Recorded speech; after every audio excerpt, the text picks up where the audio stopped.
TV조선 조선의 사랑꾼에서 개그맨 심연섭이 연인 정영림 님과의 사랑 이야기를 솔직하게 털어놓으며 주목을 받았습니다. 방송에서 그는 두 사람의 관계가 가짜 뉴스와 오해로 인해 힘든 시간을 겪었지만 결국 뜻밖의 결말을 맞이하게 되었다고 전했습니다. 심연섭은 최근 겪은 어려움을 고백하며 며칠 동안 냉전 상태였다고 밝혔습니다. 그는 유튜브를 통해 퍼진 황당한 가짜 뉴스를 언급하며 정영림 님이 탈북 여성이라는 소문, 초가집을 보고 충격을 받았다는 이야기, 심지어 10주 초음파 사진이 있다거나 유산을 했다는 주장까지 나왔다며 당시 혼란스러웠던 상황을 설명했습니다. 이런 가짜 뉴스로 인해 두 사람은 전화로 다투며 오해가 쌓이기도 했습니다.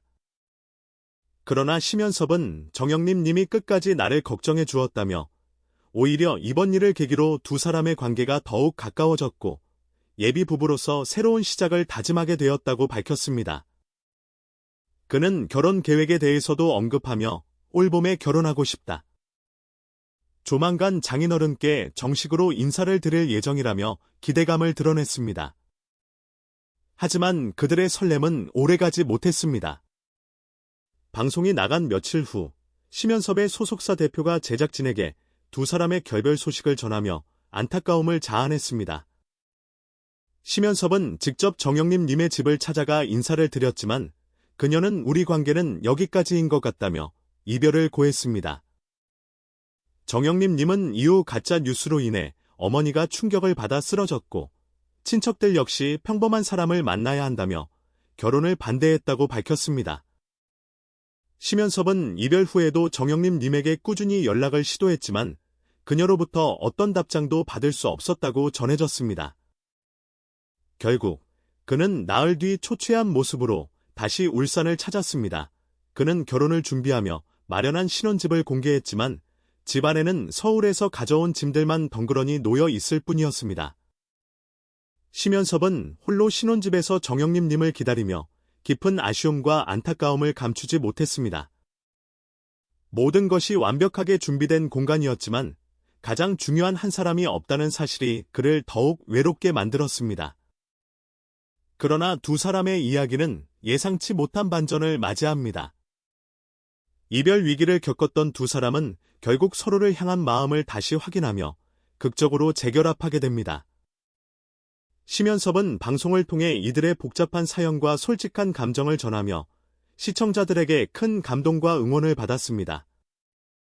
하지만 이들이 겪은 갈등의 원인을 살펴보면 단순한 오해나 순간적인 감정의 충돌이 아니라 관계에서 쌓인 서운함과 서로를 향한 기대가 어긋나면서 비롯된 문제들이었음을 알 수 있습니다.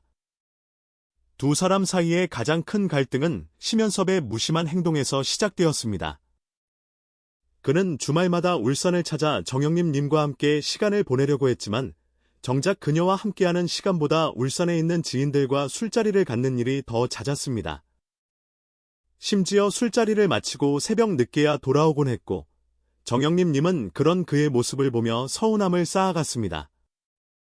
더욱이 정영림 님이 몸이 좋지 않아 활명수를 사다 줄 수 있냐고 부탁했을 때 심연섭은 무심하게 내가 없지 그랬어라고 답하며 그녀를 서운하게 만들었습니다. 단순한 한마디였지만 사랑하는 사람에게 기대했던 배려와 다정함을 느낄 수 없었던 정영림 님에게는 큰 실망으로 다가왔습니다. 이러한 서운함들이 쌓인 끝에 결국 두 사람의 연락이 끊기게 됩니다.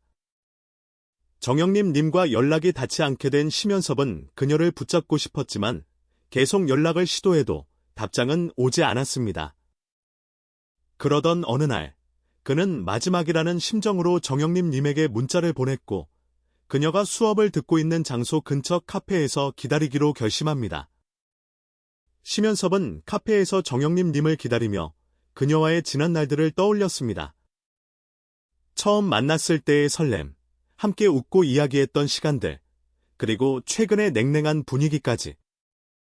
그는 이번이 정말 마지막일지도 모른다는 생각의 초조함과 후회를 동시에 느꼈습니다. 그렇게 시간이 흘렀고 마침내 정영림 님이 수업을 마치고 카페에 들어섰습니다. 두 사람은 조심스럽게 마주 앉았습니다. 오랜만에 보는 그녀의 얼굴을 보자마자 심연섭은 밝게 웃으며 예뻐졌다는 인사를 건넸습니다. 하지만 정영림님의 표정은 쉽게 풀리지 않았습니다. 그녀는 담담한 목소리로 그동안 쌓였던 서운함을 하나씩 털어놓기 시작했습니다. 오빠가 울산에 내려와도 나보다 지인들과 더 시간을 보내는 걸 보고 정말 속상했어. 그녀는 차분하게, 그러나 단호하게 자신의 감정을 전했습니다. 심연섭은 그녀를 사랑했지만 정작 그녀가 원하는 방식으로 사랑을 표현하지 못했다는 것을 깨닫게 되었습니다. 오빠가 세심한 사람이라서 좋아했는데 점점 내가 기대했던 모습과 달라지는 것 같았어. 정영림님의 말에 심연섭은 아무 말도 하지 못한 채 고개를 끄덕였습니다. 그는 그녀가 왜 그렇게 서운해했는지, 왜 자신에게서 점점 멀어지려 했는지 이제야 제대로 이해할 수 있었습니다. 미안해. 그는 담담하지만 진심 어린 목소리로 사과했습니다. 그리고 다시 한번 기회를 달라며 정영림님에게 진심을 다해 용서를 구했습니다. 내가 너무 무심했어. 네가 서운해할 때마다 제대로 알지도 못하고 넘겨버렸던 것도, 너보다 내 시간을 우선으로 생각했던 것도 다 내 잘못이야. 다시 기회를 줄 수 있을까? 정영림님은 쉽게 대답하지 않았습니다. 그녀는 심연섭을 바라보며 그의 말에 진정성이 있는지를 확인하려는 듯 한참 동안 고민에 빠졌습니다. 그리고 마침내 조용히 입을 열었습니다. 한 번만 더 믿어볼게. 그 순간 심연섭은 가슴 깊이 안도감을 느꼈습니다. 그가 원했던 것은 단순히 이별을 피하는 것이 아니라 정영림님과의 관계를 진정으로 회복하는 것이었기 때문입니다. 이후 두 사람은 다시 연인으로서의 관계를 이어가기로 결심했습니다. 그러나 이번에는 이전과 같은 실수를 반복하지 않겠다는 다짐도 함께였습니다. 심연섭은 울산에 내려갈 때마다 정영림님과 보내는 시간을 최우선으로 두었고 그녀가 원하는 작은 배려에도 신경을 쓰기 시작했습니다. 정영림님 역시 다시 한번 심연섭에게 기대를 걸어보기로 했습니다. 이들의 재결합 소식이 전해지자 방송을 지켜보던 시청자들은 큰 감동과 응원의 메시지를 보냈습니다. 두 사람이 단순히 이별과 재회를 반복하는 것이 아니라 서로의 감정을 이해하고 관계를 더욱 깊이 있게 만들어가려는 노력이 엿보였기 때문입니다. 그러나 이들의 관계가 앞으로도 계속 순탄할지는 아무도 알 수 없습니다. 사랑은 단순한 감정이 아니라 서로에 대한 배려와 끊임없는 노력이 필요하기 때문입니다. 심연섭과 정영림님이 이번 경험을 통해 더 단단한 관계를 만들어갈 수 있을지 많은 이들이 이들의 이야기를 계속해서 지켜보고 있습니다. 그날 대화가 끝난 후 정영림님은 홀로 자리를 떠났고 심연섭은 카페에 남아 깊은 생각에 잠겼습니다. 제작진이 그의 심경을 묻자 그는 정영림님이 생각해보겠다고 한 말을 전하며 무거운 마음을 감추지 못했습니다. 그동안 쌓였던 오해와 서운함을 풀고 다시 관계를 회복하고 싶었지만 그녀의 결정이 어떻게 나올지는 알 수 없었기 때문입니다. 며칠이 지나 심연섭은 제작진에게 뜻밖의 소식을 전했습니다. 그는 기쁨을 감추지 못한 채 정영림님과 다시 잘해보기로 했다며 환하게 웃었습니다. 이어진 제작진과의 인터뷰에서 정영림님 역시 밝은 미소를 지으며 생각해보니 제가 오빠를 더 많이 좋아하고 있었던 것 같아요라며 속마음을 털어놓았습니다.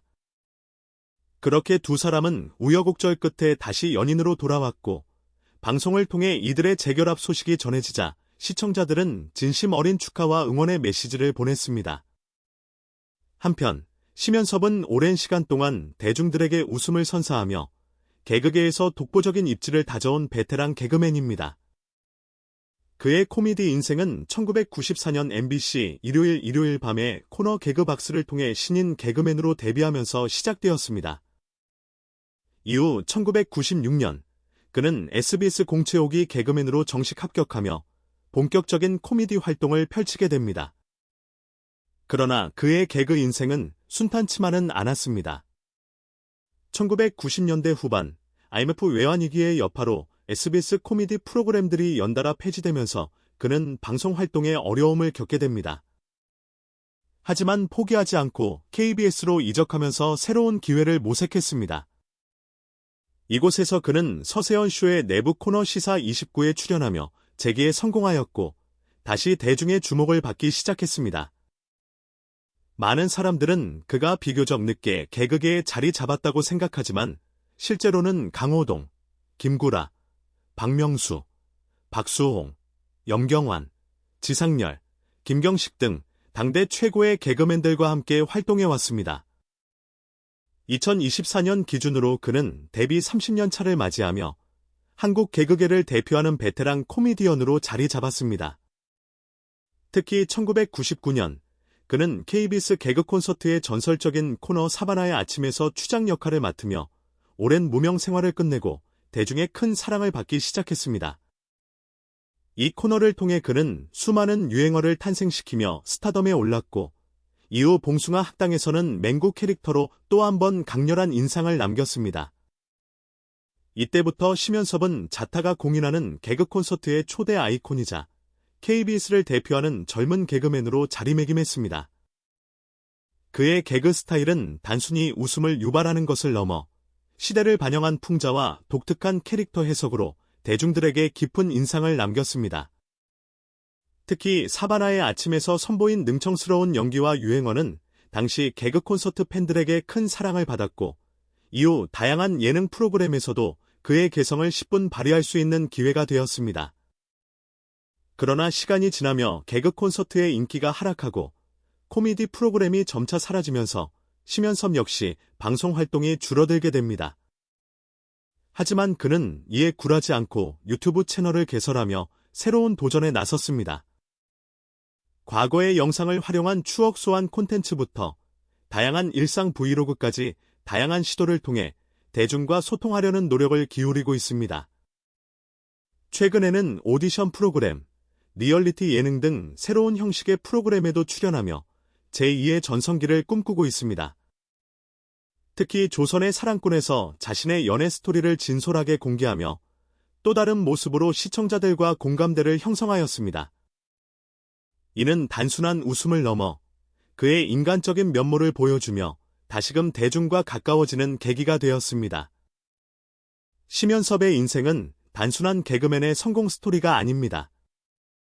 그는 끊임없이 변화하는 방송 환경 속에서 살아남기 위해 도전하고 실패를 딛고 다시 일어서는 모습을 보여주며 개그맨으로서의 진정한 저력을 증명해왔습니다.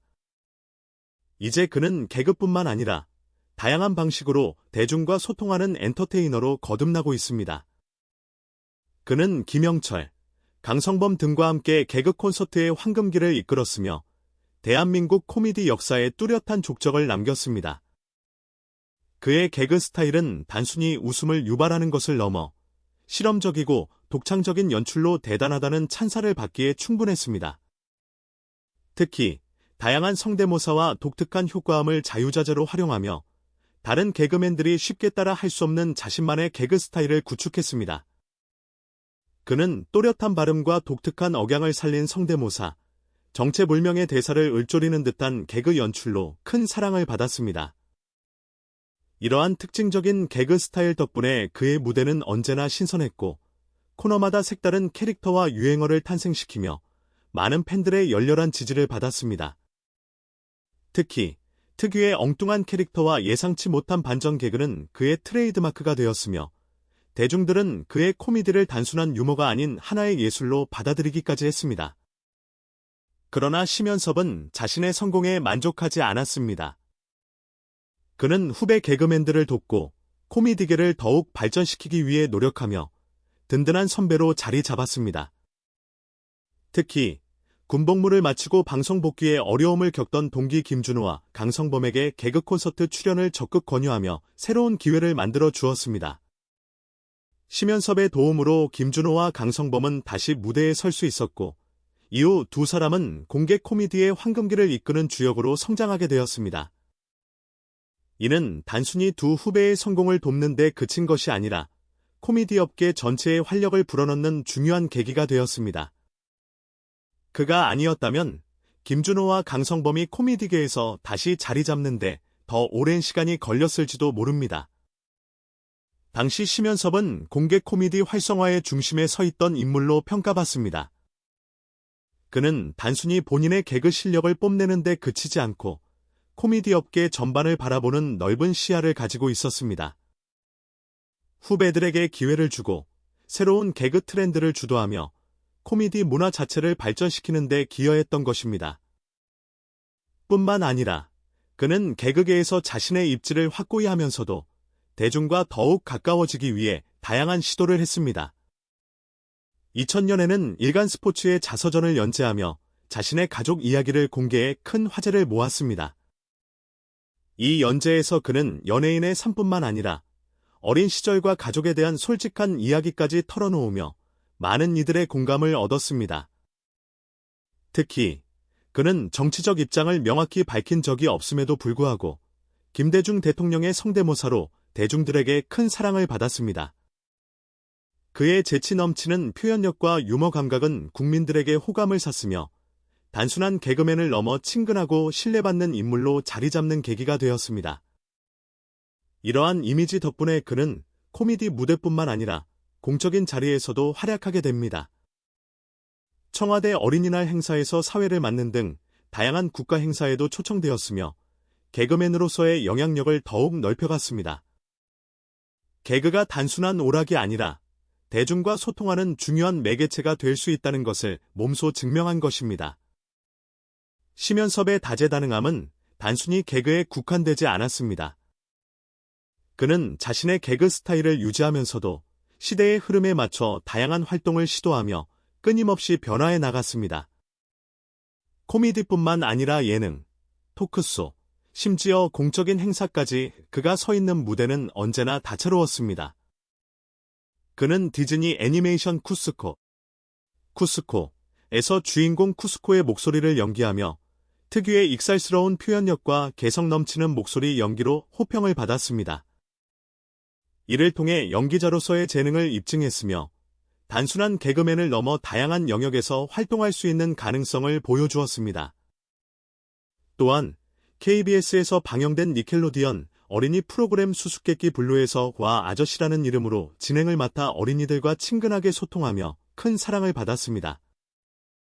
그의 친근한 말투와 유머러스한 진행 방식은 어린이뿐만 아니라 부모들에게도 좋은 반응을 얻었고 이를 통해 어린이 프로그램 진행자로서도 손색없는 역량을 발휘했습니다.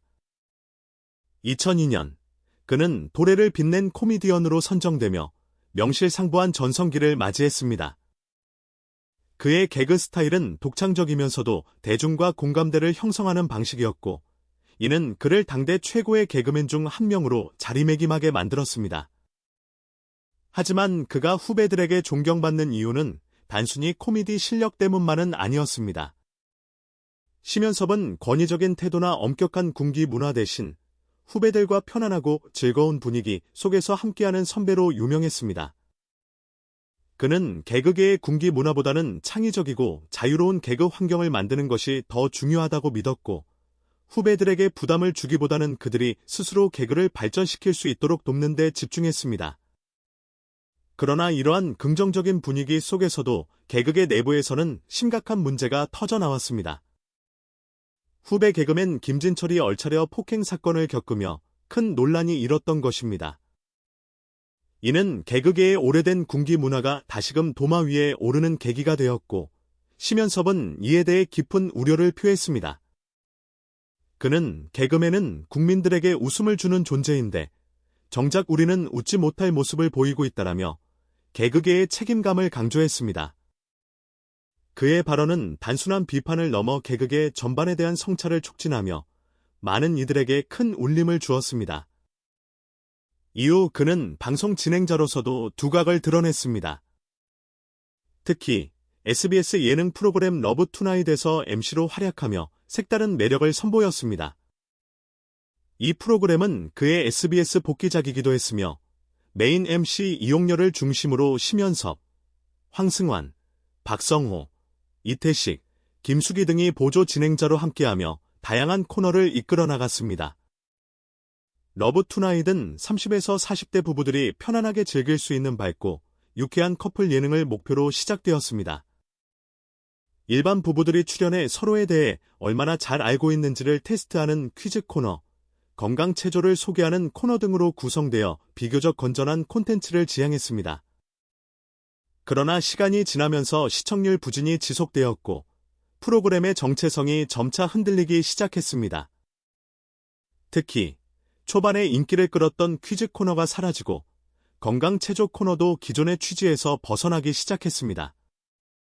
기존에는 단순한 스트레칭과 건강 관련 동작을 소개하던 코너였지만 점점 선정적인 요소가 가미되면서 논란을 불러일으켰습니다. 슈퍼모델들이 짧은 의상을 입고 남성 코미디언들과 짝을 이루어 박을 깨는 등의 황당한 설정이 추가되면서 프로그램의 본래 취지와 동떨어진 방향으로 흘러갔습니다. 이러한 변화에 대해 일부 시청자들은 건강 체조라기보다는 연예인을 희화화하고 불필요한 선정성을 강조하는 코너로 변질되었다며 강하게 비판했습니다. 몇몇 언론에서도 연예인을 학대하는 프로그램이라는 비판을 제기하며 논란은 더욱 확산되었습니다. 당시 SBS 측은 시청률 반등을 위해 이러한 변화를 시도했지만 오히려 역효과를 불러일으키며 프로그램의 신뢰도를 떨어뜨렸습니다. 이처럼 심연섭이 진행했던 러브 투나잇은 초반에는 긍정적인 평가를 받았으나 시간이 지나면서 방향성을 잃고 논란에 휩싸이며 결국 기대만큼의 성과를 거두지 못했습니다. 하지만 그 과정에서 심연섭은 진행자로서의 역량을 다시 한번 입증했고 코미디 외에도 다양한 방송 분야에서 활동할 수 있는 가능성을 보여주었습니다. 그의 다재다능함은 단순히 개그에만 국한되지 않았습니다. 그는 언제나 새로운 도전에 열려 있었고 다양한 방식으로 대중과 소통하는 방법을 고민했습니다. 비록 모든 도전이 성공으로 이어지지는 않았지만 그는 실패를 두려워하지 않았고 끊임없이 변화하는 방송 환경 속에서도 자신의 위치를 지키기 위해 노력했습니다. 결국 러브 투나잇은 프로그램 방향성을 잃으며 논란 속에서 쇠퇴하기 시작했습니다.